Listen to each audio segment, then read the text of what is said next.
think some of my most interesting art comes out when I am just pissed off.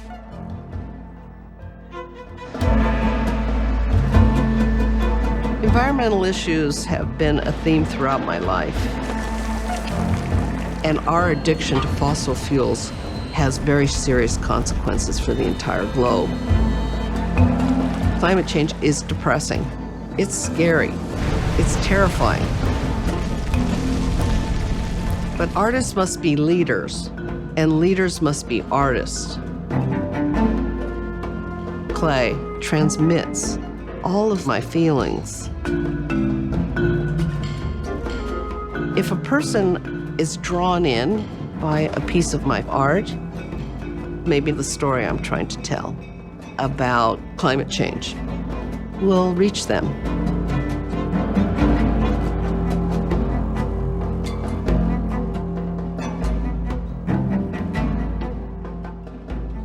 I did not begin my ceramic journey until I was 30 years old.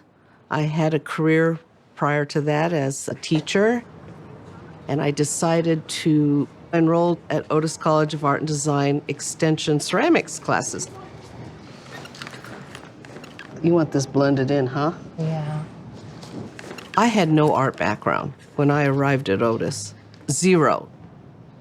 But as soon as I touched clay, I knew that this was going to be something I could do for a very long time. My mother was actually a beauty queen, and my father was in U.S. military intelligence during World War II. He was educated as an architect. He could draw anything. He could build anything. And so when I told my parents I was going to quit my job at Crossroads School in Santa Monica, my mom looked like she was going to go into complete cardiac arrest. And my dad said, "You finally come to your senses." Otis College of Art and Design has a 100-year history. The first campus was close to downtown Los Angeles. Many prominent Los Angeles artists at some point graced the halls of Otis. Peter Voulkos arrived in 1954. Voulkos could throw beautiful pots, and he started tearing them apart, abstracted them. Pete Voulkos opened the doors for all of us to create much more expressionism in clay. I became a faculty member at Otis teaching English, and faculty can sit in classes. I, of course, took ceramics classes. Ralph Becerra was in charge of the program.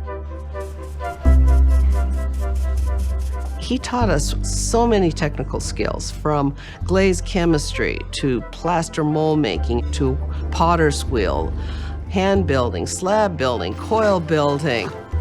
It was rigorous on all technical fronts. It was the Harvard of American ceramics. But when we moved to the new campus, Otis closed the ceramic program. Later on, the school decided to bring it back, and I was tapped as the ceramic instructor. The idea is to make this part blue and then cover the whole thing in red. So if you do the bottom side first, then you don't mess up anything. Yeah. Joan's biggest influence is her belief in her students. What are you going to do on the stripes? Her belief is so matter-of-fact, so strong that you start believing yourself. These are going off to your first gallery, huh? This one just came out of the kiln. That's sexy. Really sensitive glazing. I've been an extension student of Joan's for the past year and a half. And just from, I think, day one, she really took an interest in my work. I have met so many interesting extension students. Wait a minute. Yeah, somebody's going to cut themselves. I had the sandpaper. You're going to draw a little blood with that one. I really like surfers because they have strong upper body strength. I also like dentists and orthodontists because they have good hands. That's why Wait, same problem. Yeah, I can't sell those. But... You won't ever do that again. No, definitely not. Right? Yeah. Joan really helped our ceramics department recapture that past prestige Her work has appeared in the Smithsonian and just been in a lot of different museums internationally and nationally. Her shows are taking on environmental issues through representations in clay. My brain and my heart are connected to my fingertips. That's how I transmit my thinking. As we create more greenhouse emissions, we have atmospheric tipping points. So I have one cup that's tipping with SUVs spilling out. And then I did another one with little sushi that have oil derricks on them, along with all these contributors to climate change. Whether it's airplanes, cars, or the way we produce food in America, overconsumption is what we do best.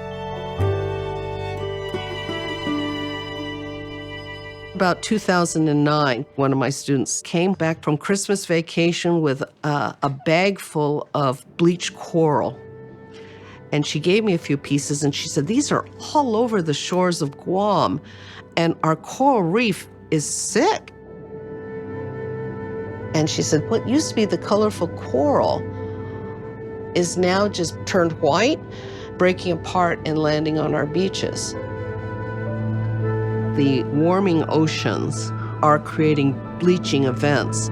And because the coral are so sensitive, the entire ocean ecosystem is under pressure. I carried that bleached coral in my apron for a couple years thinking about it. And finally, I decided to switch my work from flamboyant, colorful theatrics to all white.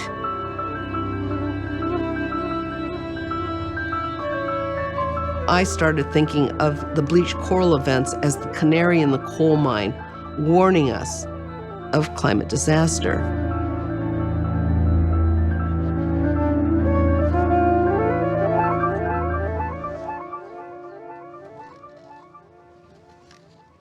I think this is the next step in the climate change series.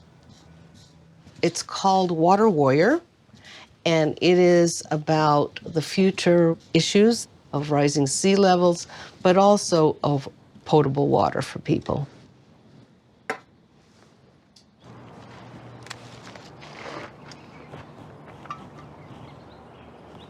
We can all do our part to decrease our carbon emissions, like growing your own food, or buying what you need and not waste your food and throw it out.